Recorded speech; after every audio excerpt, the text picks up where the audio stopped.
આખા જ્ઞાનનો સાર બસ આ એક જ વાક્યમાં સમાયેલો છે. ભયનું કારણ કોઈ બહારની વ્યક્તિ, પરિસ્થિતિ કે ભવિષ્ય નથી હોતું.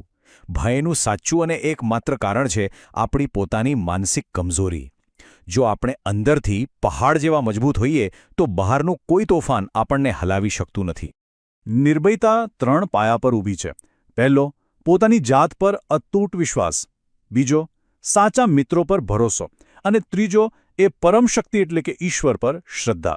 જ્યારે આ ત્રણેય વિશ્વાસ ભેગા થાય છે ત્યારે મોટા ભાગના ડર તો એની જાતે જ ઓગળી જાય છે અને મન એકદમ હળવું ફૂલ થઈ જાય છે.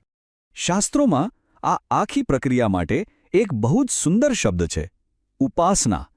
હવે ઉપાસનાનો અર્થ ખાલી પૂજાપાઠ કરવો એટલો જ નથી. ઉપાસના એટલે પોતાની ભાવનાઓ અને વિચારોને સતત શુદ્ધ કરવાની, એને વધુ સારી અને ઉચ્ચ બનાવવાની સાધના. અને આ જ સાચા શારીરિક અને માનસિક સ્વાસ્થ્યનો પાયો છે. અને અંતે આચાર્યજીનું આ સમગ્ર જ્ઞાન આપણને એક જ કેન્દ્રબિંદુ પર લાવીને ઊભું રાખે છે: આપણું મન.